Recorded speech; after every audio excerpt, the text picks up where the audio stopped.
Hi, everybody. Welcome to another episode of Conversations with Common Sense Media. I'm Mike Robb, head of research here at Common Sense. Over the past month, we've been in conversation regarding different facets of our recently released Boys Research Report, which examines how online culture is impacting the social and emotional well-being of adolescent boys. And today, I'm very excited to deepen that discussion and invite a couple of experts to explore more of the digital world's impact on boys. So joining me today is Dr. Desmond Upton Patton. He's the 31st Penn Integrates Knowledge University professor at the University of Pennsylvania, also an advisor on the Common Sense Boys Research project that we did. Thank you so much for that. He is also a founding director of Safe Lab, the founding faculty director of the Penn Center for Inclusive Innovation and Technology, and the chief innovation officer for the School of Social Policy and Practice.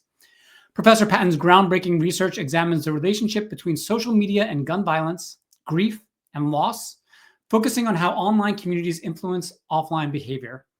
His work has made him one of the most cited and widely recognized scholars in this critical area of social science. Early research focused on detecting trauma and preventing violence on social media has evolved into broader investigations of language analysis and algorithmic bias in artificial intelligence. Incredibly topical. I am also joined by Ashanti Branch. He is the founder of the Ever Forward Club, a support program in the East Bay where at-risk boys and young men can gather over lunch in a mentor-led, safe environment, process their emotions, and sustain each other through their struggles. A native of Oakland, California, Ashanti studied civil engineering at California Polytechnic, San Luis Obispo. And after tutoring struggling students and realizing his true passion was teaching, Mr. Branch changed careers.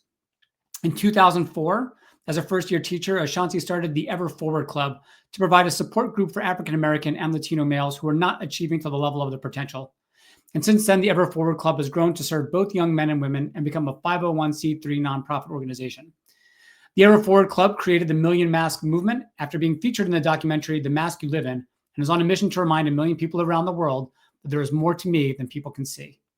To date, they've reached over 90,000 people from over 100 countries around the world. These are both incredible backgrounds. I thank you so much for joining me today. Thank you. Thank you. So, Desmond, I would like to start with you. You were an advisor on our research project right from the get-go and gave us some really great feedback early on. You've done your own significant research on how youth communicate online. Was there anything in our findings that surprised you? And if so, what was surprising? And if not, why not? And is there anything else that you can bring to this to, I want to say, illuminate some of either our findings or your related findings? Michael, it's really good to be with you and Ashanti this afternoon. And I'll start off by saying, I would say that I wasn't surprised by the findings, but I was deeply unsettled. For more than a decade, my work has shown that young boys are often living in the imaginations of other people. Their sense of manhood is being scripted by men they have never met and who have no responsibility for them, but whose voices are dominating their feeds. So this report, I believe, confirms that on a national scale, nearly 3/4 of boys are regularly seeing digital masculinity content, and most of them are also seeing stereotypes about girls and women that are narrow, transactional, and hostile.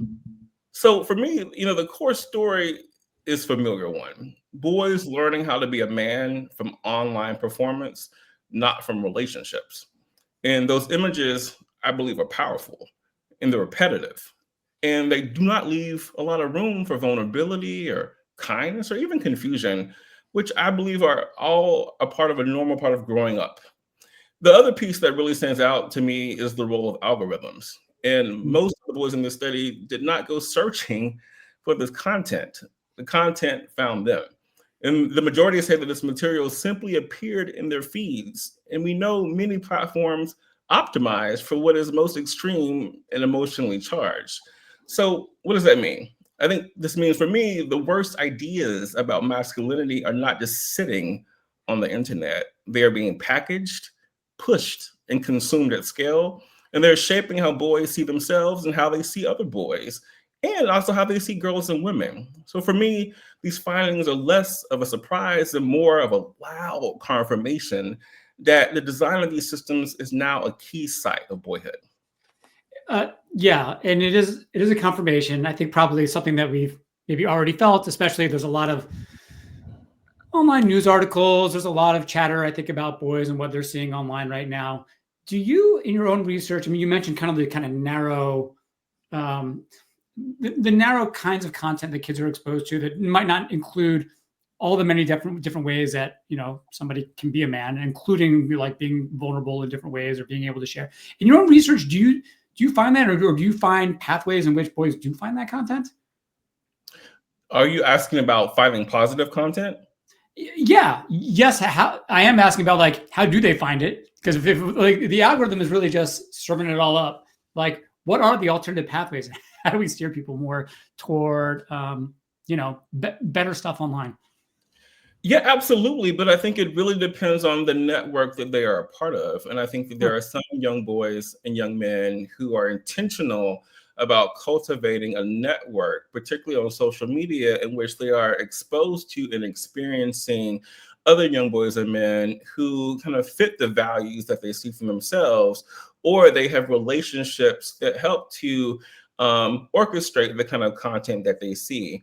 Usually, when I interact with these young boys and men, they have relationships outside of the digital ecosphere in which they can then lean on to help them think about how they want to show up online and the kind of content or games they want to play. Those in-person, in life relationships matter the most in terms of how young boys then connect and experience their online world. I want to come back to that to kind of see, because it feels like it's a feedback loop. You have this offline network that feeds into your online network, and the online network feeds into your offline network, and where that goes right and where that goes wrong. But Ashanti, I want to bring you into this conversation as well.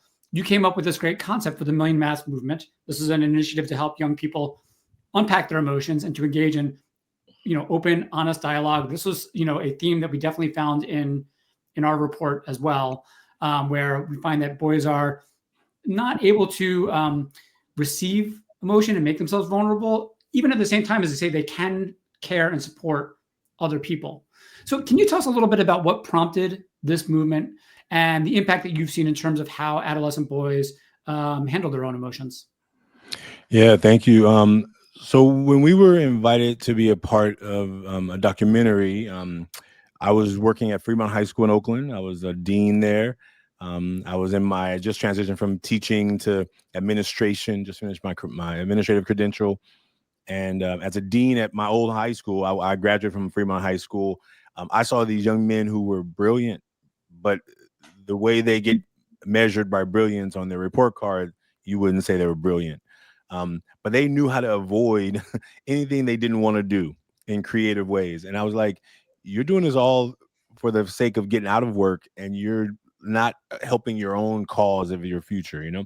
And so when they asked us to film, I said, well, we have a club over at this other high school that's going really well. You should go film them, because that club has youth leadership. Young men are really opening up. The young men lead the circle. It was beautiful. And they said, well, where are you working? I said, well, where I'm at, they don't open up yet. We're still trying to get circles happening. And when they asked to film, I said, well, you're going to see resistance. Just get ready. Because every time we got into a meeting and we were trying to open up about our feelings, young men would rather start a fight, meaning, oh, if they can sense that we're about to have a deep topic, somebody's going to be like, dude, look at his shoes. And so now they're going to have an argument, and somebody's going to talk back, because no one's going to let somebody talk about their shoes without saying anything back.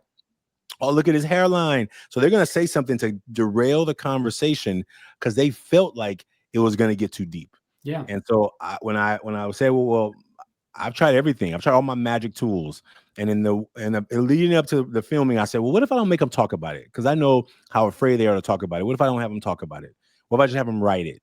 And so the idea of the concept was, I want you to think of the front of the mask as the things that you let the world see. What are the things you let people see about you? I just printed out some masks from just an image from the internet. And then I said, on the back, I want you to write, what are the things you don't let people see? And then just ball the paper up. And when we balled the paper up, it was my way of just like getting it out of their face, but also we used the paper as like this little snowball fight we had in the room. And when they opened up these masks, ironically, all of them got a different one, somebody else's. This was a hope. And when they saw the words that were on the front and back of those masks, it was almost like theirs. And I think that what we began to recognize was that I knew it already, but because as a dean, I was dealing with suspensions, I was dealing with detentions, I was dealing with all the behavioral stuff when we had to be in my office one-on-one. And one-on-one, we're talking about real stuff. But anytime they got in front of each other, there was a rule about what it meant to talk about feelings, and so they avoided it like it was a plague. And so what we've done, I'll show you one in particular because one stands out to me the most.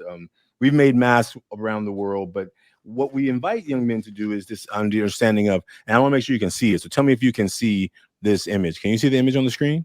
I can see it. So this is the front. It says happy, smart. You see the other two words? Outgoing and caring. Outgoing and caring. Now, I don't have the back one, but you can actually see the word that's bleeding from the back of this mask. So the front of the mask of this young man, he's a high school student. Happy, smart, outgoing, and caring. And if you look, there's a word bleeding through the back. Can you see that word? I don't know if you can see it. Is it anger? It is anger. Yeah. Written 17 times. And what I've seen and what I continue to see, and when I first saw this mask, I mean, it gave me goosebumps, and every time I see it, I just have a reflection of opening up these masks. Because in this big workshop we had done, it was like 300 young men. I'm I'm opening up the pieces of paper that are balled up, and I'm smoothing them out, and I look at this one, and I'm like, oh my goodness. And how many young men are walking around just being cool, caring, outgoing on the outside, but right behind the surface, all it needs is somebody to bump into them wrong, step on their foot, and all these things that we keep seeing in our communities of these young men acting out in so many ways. I don't think it's just one little thing setting them off. It's a combination of things that they don't have tools, resources, language to talk about. And what we end up seeing is a lot of landmines. And that's what ends up happening, I think, in our communities. We use a narrative. If you're like a walking landmine, somebody bumps into you down the hallway, you've now got set off. No one even knew you were in a bad mood, because every day you come in laughing, giggling like that. But what's happening behind the scenes is sometimes dangerous, Can I ask you two follow-up questions? One is, when you do that exercise with kids and they can see that other kids are like them, maybe they feel anger, they feel, they're presenting one thing, they're feeling another thing. Does that spur on conversation, or is that just enough to know that somebody else feels the way that I do? That's kind of one question. And my other question, and this goes for Desmond and for Ashanti, for you both, is I've talked in previous conversations here a little bit about kind of other spaces. There's an online space, there's the kind of space you've talked about. I've heard from others that like sitting down with a bunch of teen boys and saying, let's talk about our feelings is not a good way to get boys to talk about their feelings generally, but like either through group activity or kind of other more non-clinical kinds of feeling activities are really good ways to do it. Can you maybe both talk a little bit about like what are some of the alternative ways that are effective in getting boys to be able to open up in ways maybe that people aren't expecting or in different kinds of contexts? If we do an assembly and we're doing workshops, if it's co-ed, then, it's just a space that everyone is just experiencing this unveiling of these masks anonymously that they know. What they have reflected back out loud when we ask them, what did you just hear? What did you notice? Is that sometimes they're just because if you're navigating through life in a systematic path, you just say, oh, everyone around me is doing great. I'm the only one struggling. Right. I wish I had people I could talk to about how I was struggling. They get it. And now, does it automatically lead to them finding the right people? Well, I think it's a first step. The first step is like, oh, wow, there are so many people in this same room, in my class, in my group, in this circle who are going through similar things. Maybe I just need to find somebody who I can trust to begin talking about those things. That's the first. Now, I also don't think to get young men to come to a place talking about emotions is like how it's going to happen. I think it's over food. Sometimes it's over fun. Like when we started our middle school circle, it always happened over a game. We played games that had really ambiguous rules. Somebody's going to obviously cheat because the rule is not really set, and somebody gets mad. Now, if you try to create that scenario, hey, you played a game and then somebody cheated, what would you do? They'd be like, just blah, blah, blah. But it's a different thing than when they watch somebody cheat or they think they're cheating. So I think that what we did is we try to always create space so those conversations can come up somewhat naturally. And once they get comfortable realizing we're going to have real talk here, then I think they are more comfortable with like, okay, today we're going to talk about XYZ. And now that we can get to the topic faster as opposed to me having to generate a experience that makes it happen naturally. I want to follow up on Ashanti's phenomenal mask project, because I think I've seen similar parallels with the screen or the keyboard. I believe the screen becomes a mask for a lot of people, but perhaps in the opposite direction, where I see in the communities that I've worked in Chicago, Detroit, Philly, and New York, where the screen becomes a place where you can be the toughest person. You can put off the most hyper masculine, the highest bravado identity online and say things that you probably would never or would rarely say to someone's face. And when you talk to those individuals outside of the screen, the uncovering, the unpeeling of identity happens, where you see a softer, more a reflexive side of that person. And I think what I will add is that I think music has been my entry point. And so for the work that I do, drill music is extremely important to understanding the relationship between online and offline relationships.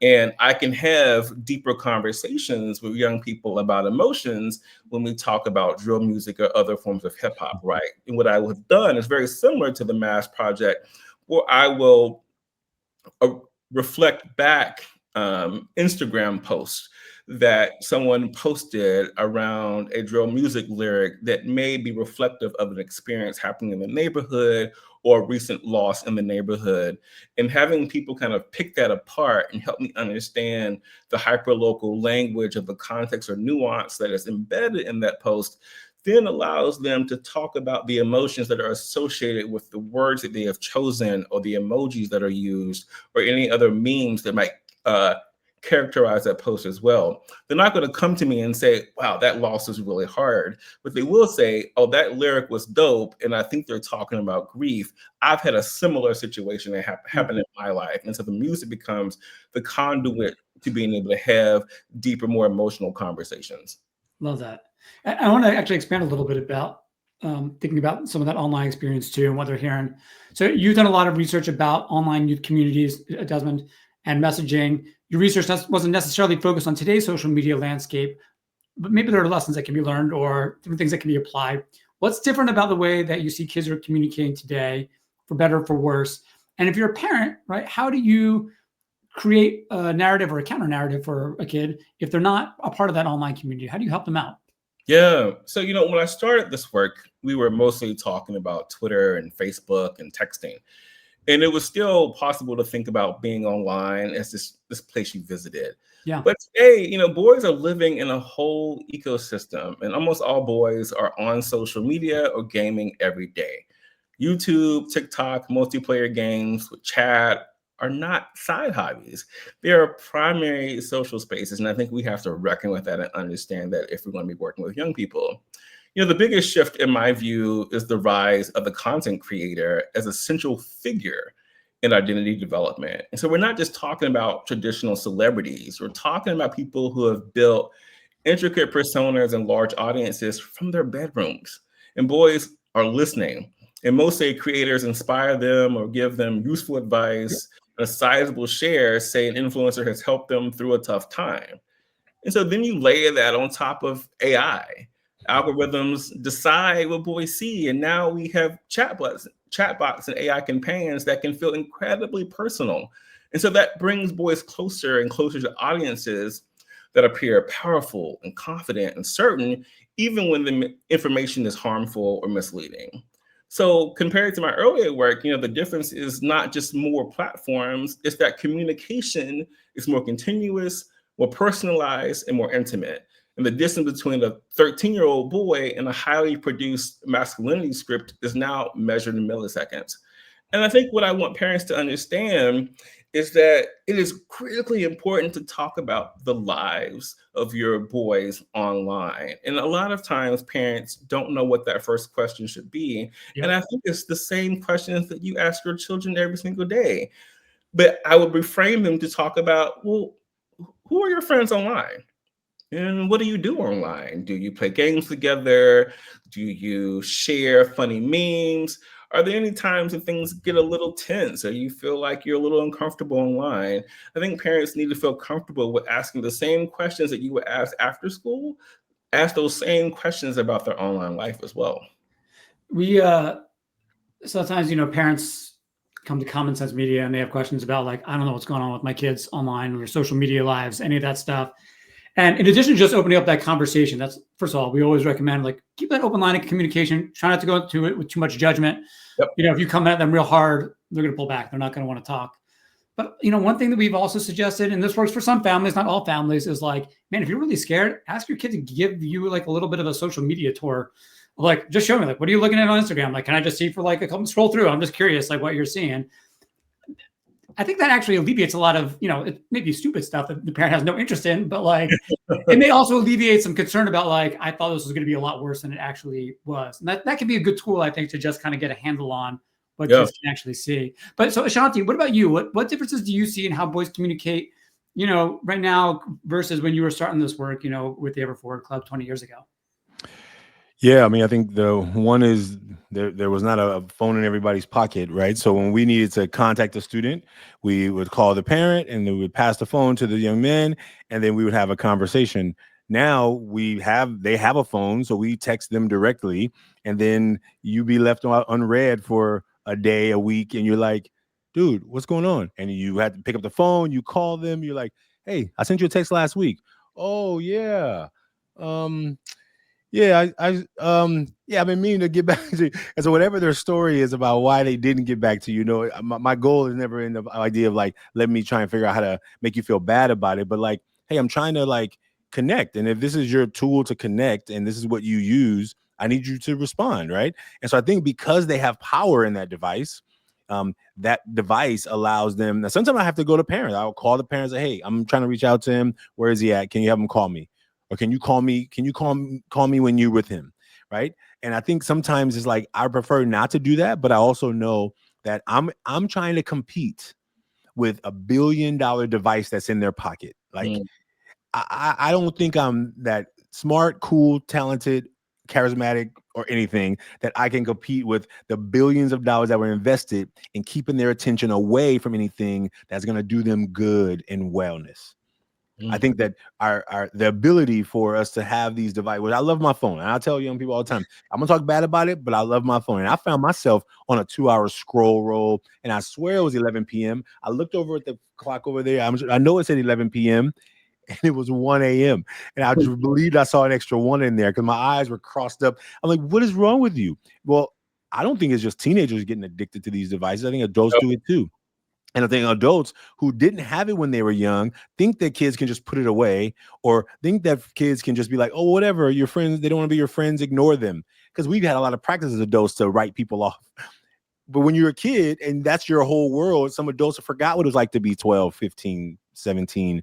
And that social group is what matters. And I think that sometimes it's in person and sometimes it's in a device. And I think oftentimes we miss out on that. So one of the things we're also seeing in our conversations is that, I mean, although we're having more of these conversations about emotions and young people talking about it, I think young people are also, they have a whole lot more people who are willing to sell them a program for $29.99 and tell them, hey, I'll help you become more manly.